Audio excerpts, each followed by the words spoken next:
Vous savez, le mot spiritualité est devenu maintenant un mot à la mode.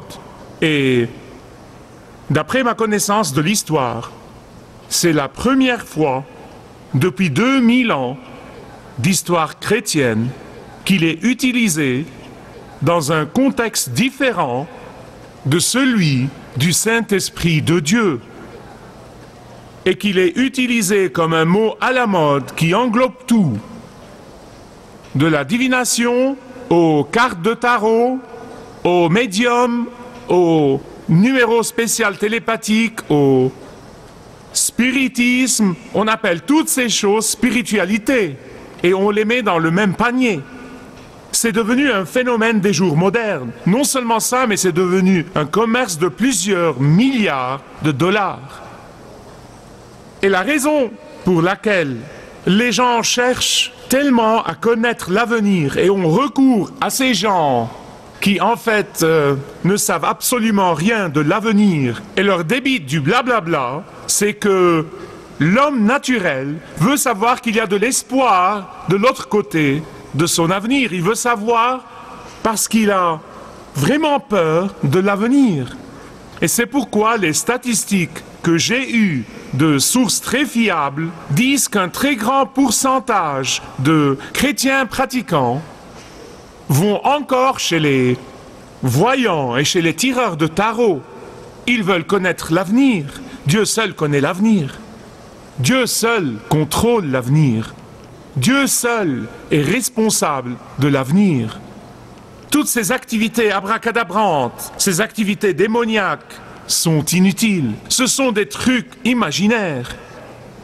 Et pour vous le prouver, j'ai lu une étude qui a été menée en 1989, quand Jeanne Dixon et 34 autres voyants très célèbres ont décidé qu'ils allaient faire des prédictions, 550 prédictions, concernant les fêtes de cette année-là.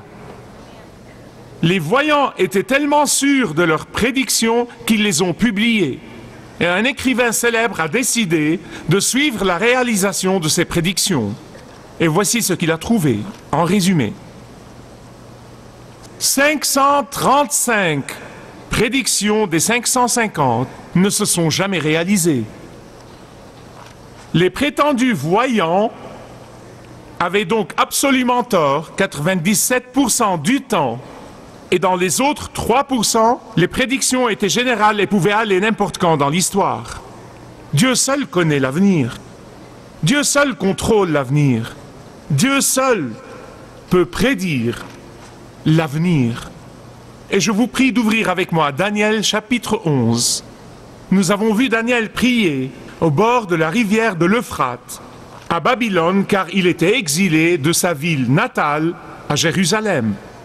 Et là, il a prié pour 3 semaines. Et nous avons vu dans le dernier message qu'en réponse directe à sa prière, le Christ préincarné est venu à lui en personne et a commencé à lui parler. Et en réponse directe de la prière de cet homme juste, le Christ préincarné l'a privilégié en lui permettant de regarder à travers les lentilles du télescope éternel et de voir en avance ce qui arrivera dans les 600 ans à venir. Et c'est tout ce dont parle Daniel dans chapitre 11. C'est en fait l'histoire avant d'avoir lieu. C'est l'histoire avant d'arriver. Laissez-moi vous la résumer très très vite. L'empire babylonien était détruit et l'empire persan était à son apogée. Et donc le Christ préincarné vient dire à Daniel que le 4e roi, après le roi présent, qui était Cyrus, sera un roi très riche. Il sera un roi extrêmement riche. Non seulement ça, mais il va utiliser ses grandes richesses pour étendre l'empire persan jusqu'à arriver à la Grèce. Nous savons de l'histoire, des centaines d'années plus tard, que le 4e roi était Xerxès. Jésus-Christ l'a-t-il prédit précisément? Absolument. parce qu'il rédige l'histoire avant qu'elle ne se réalise. Xerxès a envahi le monde connu à cette époque-là, jusqu'à arriver à la Grèce. Mais l'Empire persan n'allait pas garder sa gloire à jamais. Le Christ préincarné a dit à Daniel que la gloire de la Perse fera place à la gloire de la Grèce, qui sera placée sur le devant de la scène par un jeune homme. Nous le connaissons de l'histoire sous le nom d'Alexandre le Grand. Le verset 3 de Daniel 11 prédit avec précision l'avènement d'Alexandre le Grand et parle de la future domination de ce jeune homme et comment il mourra à Babylone et non pas dans son pays, la Grèce, et comment il mourra dans la fleur de l'âge. Et nous savons tous qu'Alexandre le Grand est mort à l'âge de 32 ans. Non seulement ça, mais le Seigneur a prédit aussi qu'aucun de ses fils ne lui succédera sur le trône. Alexandre le Grand avait 2 fils, tous les 2 ont été tués très jeunes et n'ont pas hérité le royaume, comme a prédit le Seigneur des centaines d'années en avance. Ensuite, 12 des généraux d'Alexandre allaient se disputer parmi eux et essayer de se partager ce grand empire. Ceci sera suivi par une période considérable de complots et de complots contraires et de machinations contraires. Et finalement, le grand empire qu'Alexandre le Grand avait conquis allait être divisé entre 4 familles en 4 régions et en 4 parties du monde, juste comme le Seigneur a prédit dans le verset 4 de Daniel, chapitre 11, bien avant sa réalisation.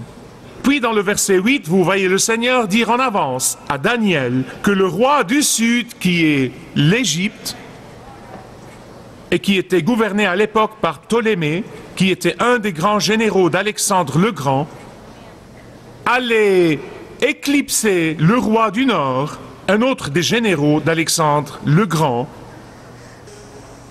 qui a gouverné la Syrie. Son nom était Séleucos. Mais qu'au bout d'un certain temps, ils allaient former une alliance. La parole de Dieu a dit ça, et nous savons qu'il y a eu des mariages mixtes entre Séleucos et Ptolémée. Tout est arrivé tout à fait comme le Christ préincarné a dit en avance à Daniel. Regardez ensuite le verset 11. Là, il prédit que les Syriens vont se venger et vaincre les Égyptiens. En fait, nous savons de l'histoire que ceci est arrivé exactement en l'an 240 avant Jésus-Christ, des centaines d'années après que le Christ préincarné les prédit à Daniel. En fait, la reine Cléopâtre qui s'allie contre son père avec son mari est mentionnée ici dans le verset 17 de Daniel, chapitre 11. Chaque prédiction détaillée de la parole de Dieu s'est exactement réalisée dans ses moindres détails. Pourquoi? Parce que l'histoire est son histoire. Vous pouvez prendre les livres d'histoire et vous pouvez les superposer à Daniel chapitre 11 et vous aurez l'image la plus claire de la préscience de Dieu qui est révélée dans la parole de Dieu. Il y a maintenant 2 choses que je veux vous dire, d'accord? 2 choses. Numéro 1. Daniel chapitre 11 devrait consolider notre confiance dans la Bible, dans la parole de Dieu. Numéro 2, Daniel chapitre 11 devrait consolider notre confiance dans la souveraineté absolue de Dieu. Tout d'abord, si vous lisez avec soin Daniel chapitre 11, ça devrait consolider votre confiance dans la Bible comme étant la parole de Dieu. Pendant des années, les détracteurs de la Bible ont dit avec mépris: oh, la Bible n'est qu'un simple livre dépassé, écrit par des hommes fanatiques. La Bible est pleine de contradictions. La Bible n'est autre qu'un autre livre religieux. Eh bien, c'est un livre inspiré, tout comme les œuvres de Shakespeare sont inspirées. Mais vous pouvez avec confiance leur montrer Daniel chapitre 11, où vous voyez l'histoire prophétisée des centaines d'années avant d'arriver. Et ceci devrait consolider votre confiance dans la parole de Dieu. La Bible n'est autre que le livre insufflé de Dieu. La Bible n'est autre que le livre révélateur de Dieu. La Bible n'est autre que le livre révélateur de la vérité. La Bible n'est autre que la parole infaillible de Dieu. La Bible n'est autre que la parole incarnée de Dieu.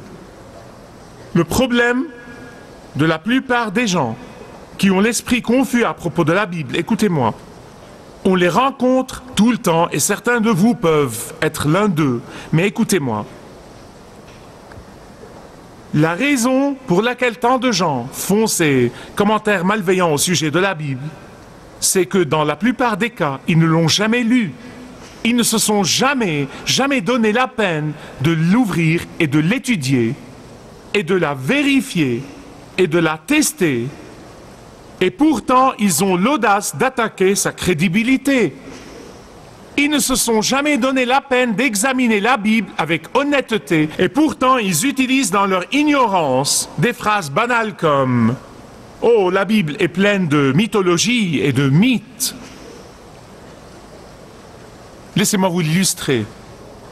Si vous avez un ami qui vous a toujours dit la vérité, quoi qu'il arrive, toujours, chaque fois qu'il dit ou qu'elle dit quelque chose, vous le vérifiez et c'est la vérité absolue. Qu'allez-vous faire de cet ami au bout d'un certain temps? Vous n'allez plus vérifier ce qu'il dit. Et je pense que certains de nous qui ont connu la Bible comme étant la vérité absolue et qui l'ont vérifiée encore et encore et encore cessent de le faire au bout d'un certain temps. Si quelqu'un veut sincèrement lire et examiner le livre de Daniel, chapitre 11, et le comparer à l'histoire, il arrivera à la conclusion que la Bible n'est autre que la parole de Dieu. C'est la vérité. Parce que la Bible n'est pas seulement juste 97% du temps ou bien 3% du temps. La Bible est juste 100% du temps. Et Daniel chapitre 11 fortifie et consolide notre confiance dans la Bible comme étant la parole de Dieu. Deuxièmement, Daniel chapitre 11 fortifie et consolide notre confiance dans la souveraineté de Dieu. Je sais qu'il y a même des chrétiens qui doutent de la souveraineté de Dieu. Et je vous prie de m'écouter avec soin, s'il vous plaît. J'entends souvent des gens dire « L'avenir est hors de contrôle. L'avenir est hors de contrôle. Peut-être qu'il est hors de votre contrôle. Peut-être qu'il est hors de mon contrôle. Mais il n'est pas hors du contrôle de Dieu.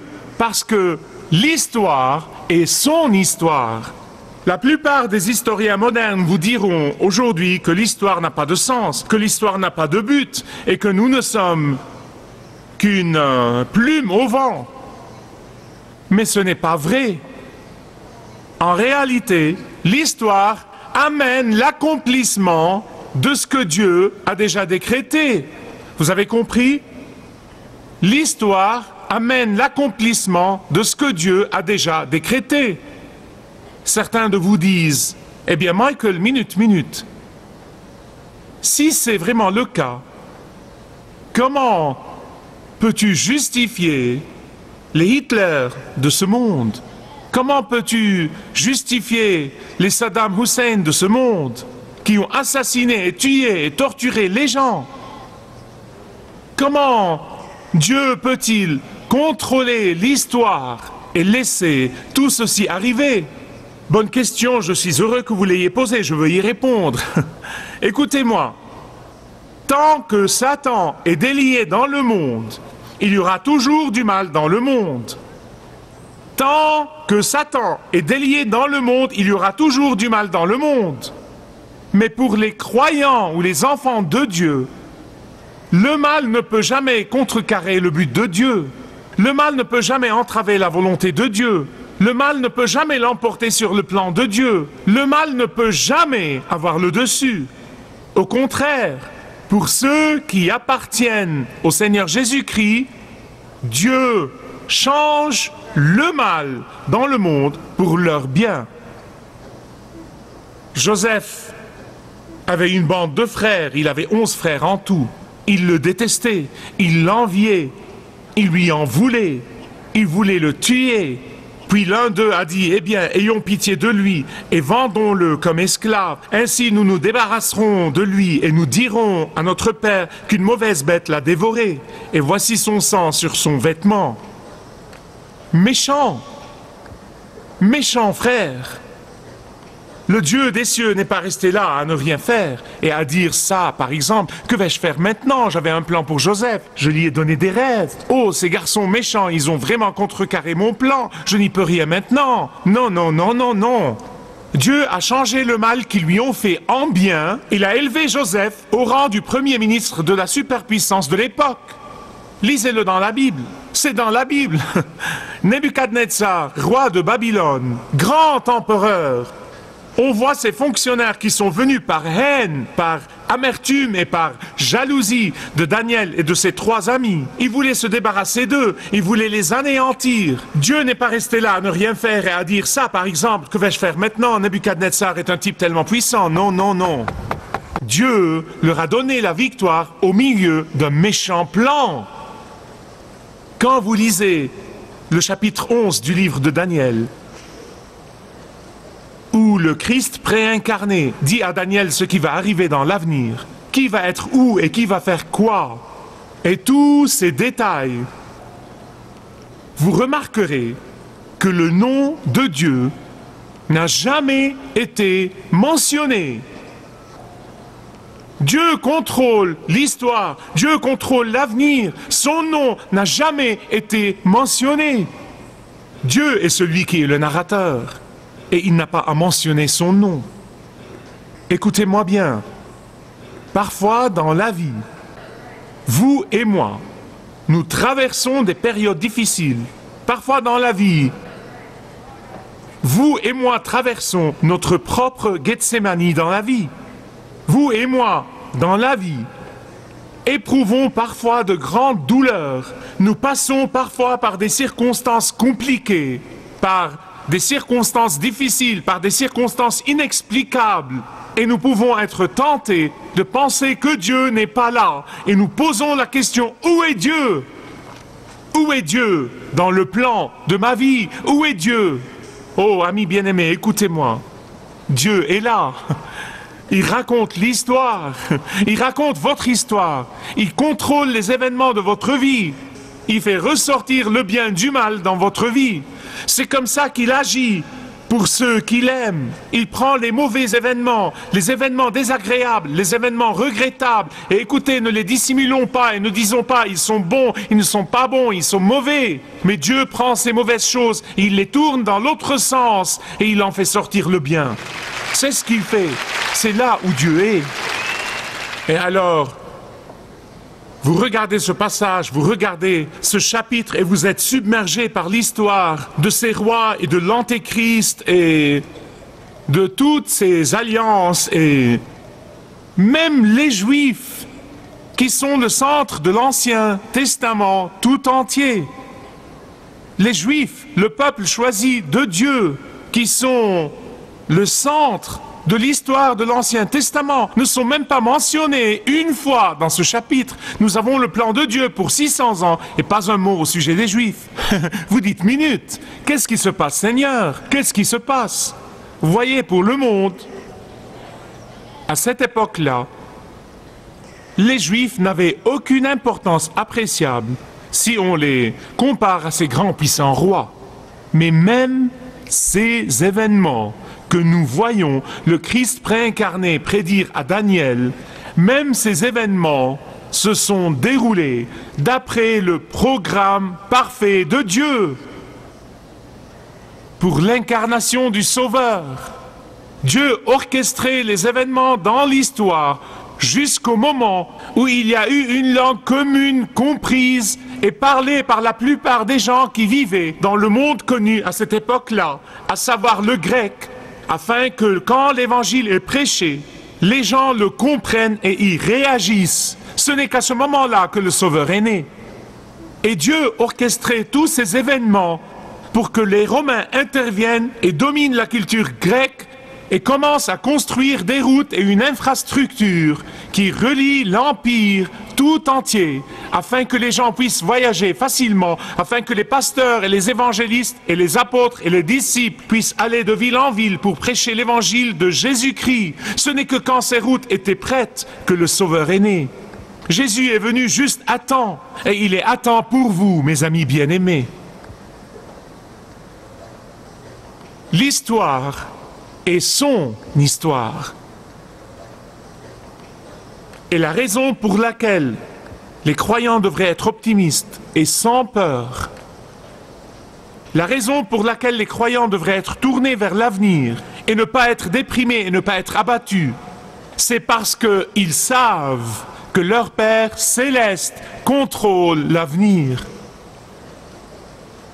Et quand vous êtes sûr que votre Père contrôle l'avenir, même dans les moments incertains, même dans les moments difficiles, même dans les mauvaises circonstances, même quand vous sentez que Dieu n'est pas là, même quand vous traversez des périodes déconcertantes dans votre vie, vous n'êtes pas déconcerté parce que votre papa contrôle l'avenir. Une des grandes biographies que j'aime lire est celle de Thomas Edison.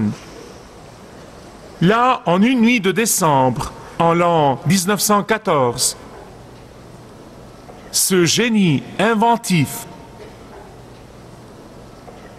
a perdu tous ses laboratoires à New Jersey à la suite d'un incendie intense qui a dévoré tout ce qui lui a coûté des années à élaborer. Et on aurait pu penser que cet homme serait affolé, serait découragé. On aurait pu penser que cet homme dirait « Il n'y a plus d'espoir, je ne pourrai rien récupérer ». Non, au contraire. Au lendemain de l'incendie, Thomas Edison avait 67 ans à l'époque et il marchait parmi les décombres toujours fumantes de ces bâtiments qui ont logé beaucoup de ses plus importants projets. Et voici ce qu'il a dit. Écoutez avec soin. Il y a une grande valeur dans le désastre, car toutes nos erreurs sont maintenant brûlées.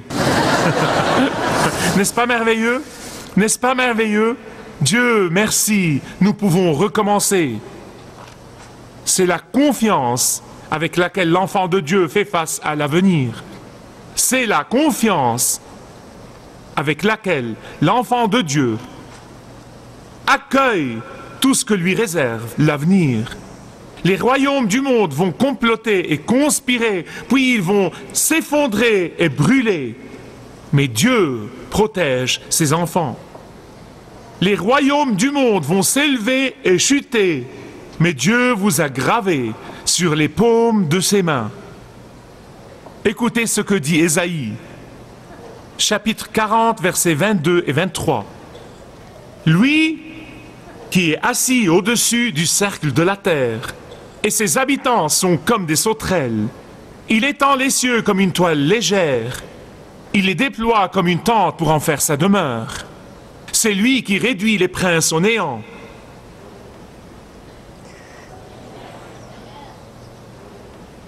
Et qui fait des juges de la terre une vanité.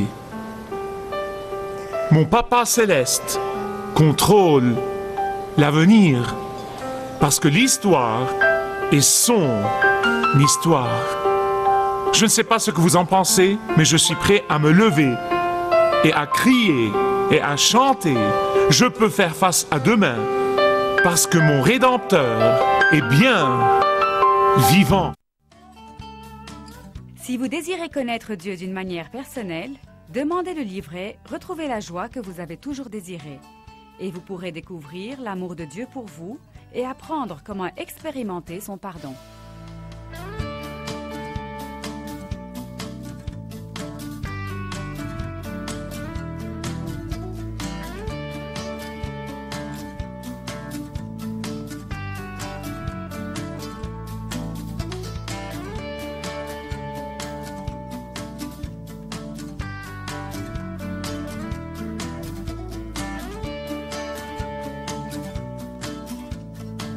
Si vous avez une relation personnelle avec Dieu et vous êtes intéressé à marcher plus intimement avec lui, Demandez le livret 7 pas sur le chemin de la foi qui vous guidera dans une relation plus profonde avec votre Père Céleste. Demandez votre livret gratuit.